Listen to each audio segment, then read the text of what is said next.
गई मेरी जगत की झूठी रोशनी से आंखें थक गई मेरी,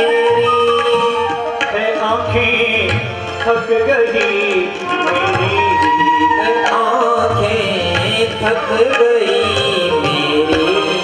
मेरी आंखों में हो हरदम, मेरी आँखों में हो हरदम तेरा चमत्कार काफी है। मेरी आँखों में हो हरदम तेरा चमत्कार काफी है। घरों में प्यार किस किस से तेरा एक प्यार काफी है। जगत के रंग क्या देखूं तेरा दीदार काफी है।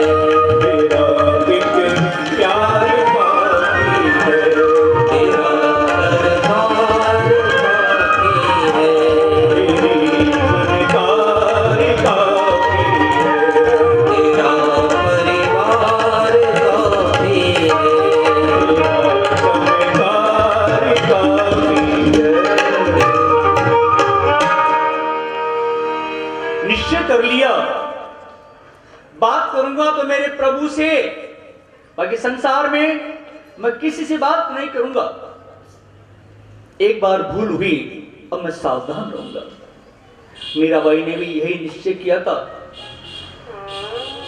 बात करूंगी तो मेरी गिरधर गोपाल से, मनाऊंगी तो मेरे गिरधर गोपाल को, रिझाऊंगी तो मेरे गिरधर गोपाल को। अरे संसार के रिश्तेदारों को मनाने से रिझाने से क्या लाभ? संत संसार की दृष्टि में मूर्ख हो सकता है, पागल हो सकता है, लेकिन वास्तविकता तो यह है, उस परमात्मा को भूल करके संसार के विशेष सुखों में फंसा हुआ मनुष्य ही वास्तव में मूर्ख है। प्रभु प्रेम में मस्त अपना ध्येय भान भूले हुए महात्मा को मूर्ख कैसे कहा जा सकता है? इन संसार के लोगों ने भरत जी का नाम जड़ भरत रख दिया, क्योंकि वो ना तो किसी से बोलते थे, पागलों की तरह रहते थे, तो नाम रख दिया जड़ भरत। जड़ का मतलब मूर्ख, पागल। भरत जी महाराज सोचते हैं, इस संसार के लोग मुझे मूर्ख समझते हैं, इससे बुराई क्या है? अरे पिछले जन्म में मैंने अपने ज्ञान का प्रदर्शन किया था, तो मुझे पशु बनना पड़ा था, मुझे दुखी होना पड़ा था, इसलिए अच्छा है संसार के लोग मुझे मूर्ख ही समझें। ज्ञान धन प्राप्त करने का साधन नहीं होता है, ज्ञान प्रतिष्ठा प्राप्त करने का साधन भी नहीं होता है, ज्ञान तो प्रभु को प्राप्त करने का साधन होता है। जड़ भरत जी महाराज किसी से नहीं बोलते थे, क्योंकि किसी से हम ज्यादा बोलेंगे तो क्या होगा? प्रेम उत्पन्न होगा, और प्रेम के होने पर दो ही चीज पैदा होती है, या तो वैर या वासना, और वैर और वासना से नया प्रारब्ध बनता है, और नया प्रारब्ध बनने पर दोबारा जन्म लेना पड़ता है। एक बोलने के कारण देखो कितनी गड़बड़ होती है। उस परमात्मा ने वैसे तो हमें एक काम को करने के लिए दो दो इंद्रियां दी हैं। एक आंख से हमारा काम चल सकता था, संसार को देखना ही तो था, लेकिन दो दो आंखें दी हैं। ऐसा तो नहीं है इन दो आंखों से हम एक समय में दो अलग अलग वस्तुओं को देख सकते हो। एक समय में एक ही वस्तु को देखा जा सकता है। काम एक, देखने का, इंद्रियां दो, दो आंख। एक कान से हमारा काम चल सकता था, सुनना ही तो था, लेकिन दो कान दिए हैं। ऐसा तो नहीं है इन दो कानों से एक समय में दो अलग अलग बातों को सुन सकते हो। एक समय में एक ही बात को सुना जा सकता है। काम एक, सुनने का, इंद्रियां दो। एक नासिका के छिद्र से हमारा काम चल करता था, श्वास ही तो लेना था। ये पार्टीशन क्यों किया? एक ही रहने देते उसको। एक काम करने के लिए दो दो इंद्रियां दी हैं, लेकिन परमात्मा ने हमें जीभ ही एक दी है। उस एक जीभ से काम दो करने पड़ते हैं, और इंद्रियां दो हैं, उनसे काम एक करना पड़ता है। जीभ एक है, इससे काम दो करने पड़ते हैं, एक बोलने का और एक खाने का। इस जीभ पर वर्कलोड ज्यादा है, जिसको ज्यादा वर्कलोड है उसी को ज्यादा खींच करके कभी टेलीफोन कर दिया, बोला दो, वर्कलोड ज्यादा है ना। जिस पर ज्यादा वर्कलोड होता है उसको ज्यादा नियंत्रण में रखना पड़ता है। इसलिए हमारे शास्त्रों में जगह जगह बार बार यही कहा गया है, यही लिखा है कि जीव को सबसे ज्यादा नियंत्रण में, अंकुश में रखने की आवश्यकता है, क्योंकि संसार के सारे अनर्थ इस जीव के कारण ही होते हैं। इसलिए इसको अंकुश में रखना, इसको नियंत्रण में रखना।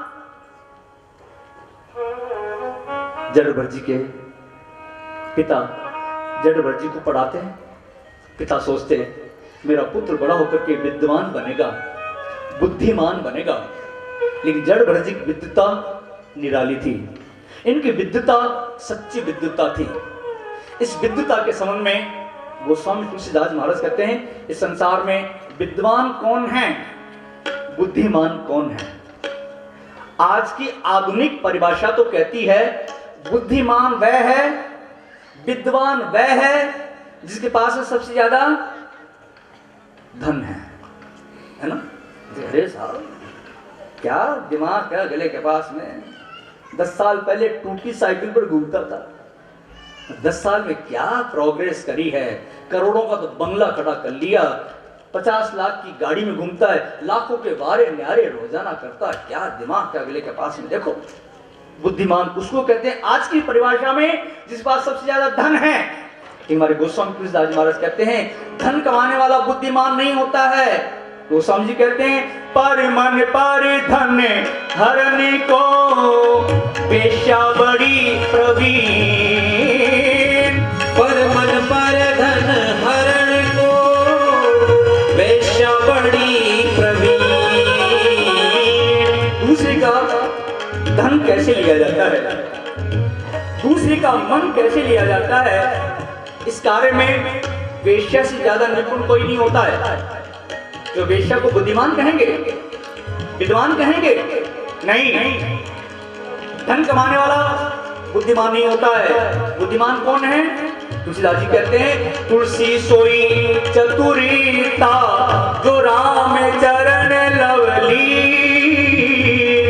तुलसी सोई चतुरता जो राम चरण लवली। जो प्रभु के चरणों में लीन रहता है वो बुद्धिमान है। जड़भरत जी के पिता ने शरीर का त्याग किया। जड़भरत जी पागलों की तरह रहने लगे। उनके भाई उनको जैसा खाने को दे देते, रूखा सूखा बासी, उसे अमृत समान समझ के खा लेते। एक बार भाइयों ने कहा घर में 5 भाई हों और 4 कमाने वाले हों और एक निठल्ला हो, तो उस निठल्ले को 4 कमाने वाले तब तक रोटी देते हैं जब तक माँ बाप जिंदा है, और माँ बाप के मरने के बाद सब अंगूठा दिखा देते हैं। जब तक माता पिता जिंदा थे तब तक भाई ने रोटी दी, और माँ बाप के मरने के बाद में सभी कहने लगे भाई अरे बैठे बैठे खाते रहते हो, काम दाम कुछ करते नहीं, ऐसे बैठे बैठे रोटी कौन देगा, कुछ काम किया करो, जाओ खेत पर जाओ और खेत के चारों तरफ मेड़ बनाओ। भरत जी महाराज सोचते हैं मैं आज ये काम करूंगा तो मेरे भाई कल मुझे दूसरा काम बताएंगे, और यदि मैं काम ही करता रहा मेरे प्रभु का भजन छूट जाएगा, तो जीवन में दोबारा किसी का कोई काम नहीं करना हो तो आज जो काम बताया है उसको बिगाड़ दो, फिर दोबारा नहीं बताएगा। तो बता दो, मना कर दे भैया इसको मत बताओ, इसको कहेंगे क्या, अरे करेगा क्या, इसे मंगाएंगे क्या और ये लाएगा क्या। इसे मंगाएंगे कि भैया जरा मुहाना मंडी जाना नहीं, मुआना मंडी का नाम तो नहीं लेंगे, लेकिन ऐसा कहेंगे भैया जरा परसों अपने यहाँ नंदोत्सव है तो जरा मंडी से 50 किलो फूल ले आना। ये उठा लाएगा गोभी के फूल, हम तो क्या करें, माथे में फोड़े उनका, इसलिए भाई इसको मत बताओ, किसी दूसरे को बता दो।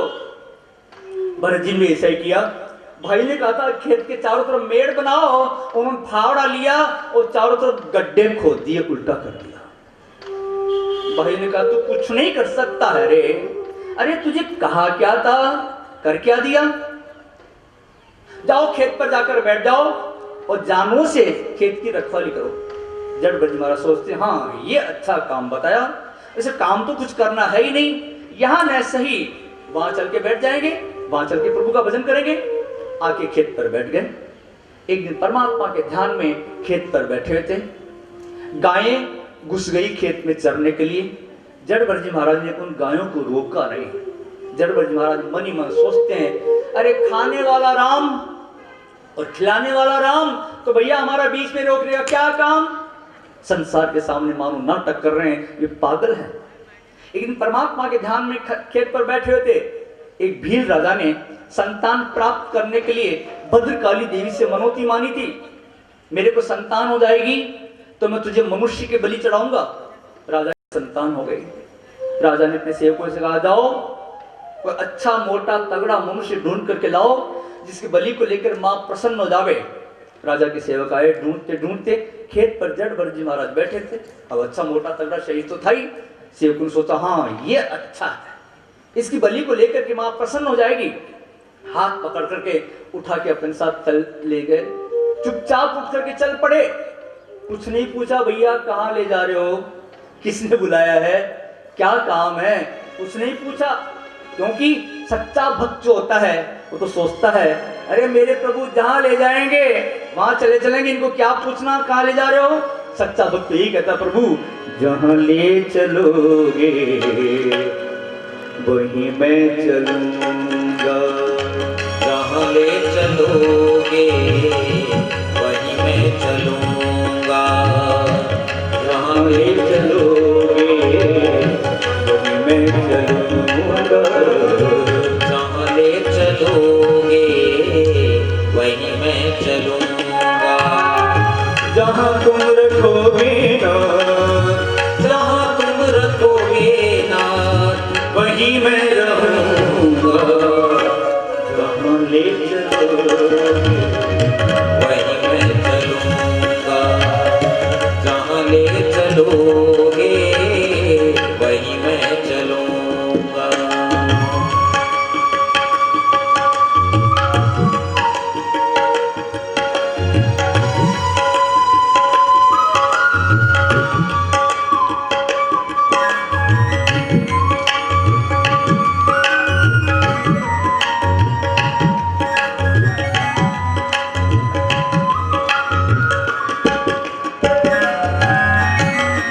ये जीवन समर्पित चरण में तुम्हारे, तुम ही मेरे सर्वस प्रभु प्राण प्यारे।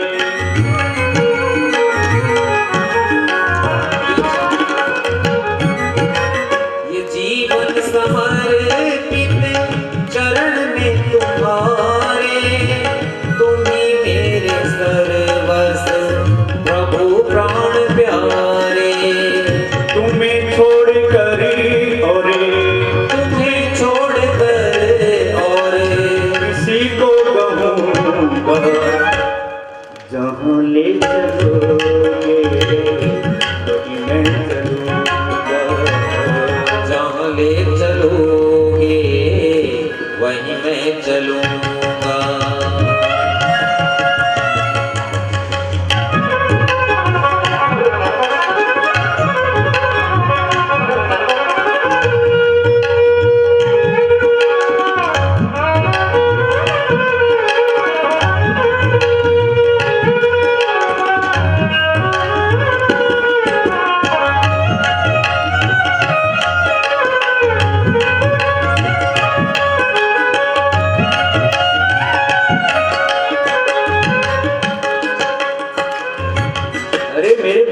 जहाँ ले जाएंगे वहाँ चले चलेंगे।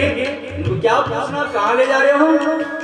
पकड़ लाए, मंदिर में ले आए, स्नान करवाया, फूल माला पहनाई, मिठाई खिलाई, खाने के लिए अच्छे अच्छे पकवान दिए।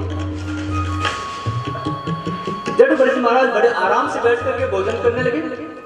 राजा के सेवकों को बड़ा आश्चर्य हुआ। राजा के सेवक सोचते हैं अरे कुछ देर बाद इसको मरना है, ये बड़े आराम से भोजन कर रहा है, नहीं मरने वाले को भोजन कहाँ दिखाई दे, इसको चिंता ही नहीं है, तो बड़े आराम से भोजन कर रहा है। भोजन के बाद में बलि के लिए मंदिर में लाए। जटाभरत महाराज माता को मन ही मन प्रणाम करके शांत चित्त होकर के सिर नवा करके बैठ गए।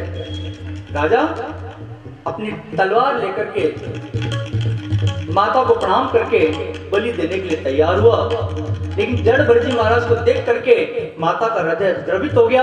माता से हिंसा देखी नहीं गई। माता उस मूर्ति में से प्रकट हुई और राजा की तलवार लेकर के राजा का सिर काट करके उसकी गेंद बना करके मंदिर में खेलने लगी। सच्चा भक्त समझता है मेरी रक्षा करने के लिए मेरे सहस्त्र बहु भगवान मेरे पीछे तैयार खड़े हैं। अरे मेरे भगवान के तो 1000 भुजा है, इस मनुष्य के 2 ही भुजा है। जब 1000 भुजा वाले भगवान मेरी रक्षा करने को तैयार हैं, तो 2 भुजा वाला मनुष्य मेरा क्या बिगाड़ सकता है? जिसकी रक्षा गोविंद करे उसका कोई कुछ भी नहीं बिगाड़ सकता। एक समय सिंधु देश के राजा रघुगुण कपिल मुनि के आश्रम पर ब्रह्म ज्ञान प्राप्त करने के लिए जा रहे थे। पालकी उठा करके चलने वाले सेवकों में से एक सेवक कहीं चला गया। राजा ने अपने 3 पुराने सेवकों से कहा पालकी उठाने के जो मिले उसे पकड़ लो। राजा के सेवक आए, ढूंढते ढूंढते खेत पर जटाभरत जी महाराज बैठे थे। सबको ये फालतू मिलते थे, हाथ पकड़ उठा के चल दिए, चलो चल दिए चलो। जो स्वयं पालकी में बैठा करते, चक्रवर्ती सम्राट थे ना, तो स्वयं पालकी में बैठा करते थे, वही आज पालकी उठा रहे हैं। यही उनका प्रारब्ध था, प्रारब्ध को तो भुगतना ही पड़ता है। जटाभरत जी महाराज नीचे देख करके चल रहे हैं, वो चींटी, वो जीव जंतु मेरे पांव के नीचे आके कुचल ना जावे, क्योंकि उन्हें जीव मात्र में प्रभु का दर्शन होता था। रास्ते में एक चींटी दिखाई दी, चींटी को देखते ही छलांग लगाई, छलांग लगते राजा का सिर ऊपर पालकी से टकराया। राजा रघुगुण उन पुराने सेवकों से कहता अरे भाई तुम ढंग से क्यों नहीं चलते हो, मुझे बैठने में असुविधा हो रही है, ढंग से चलो। राजा के पुराने सेवकों ने कहा महाराज हम तो ढंग से ही चल रहे हैं। एक नया सेवक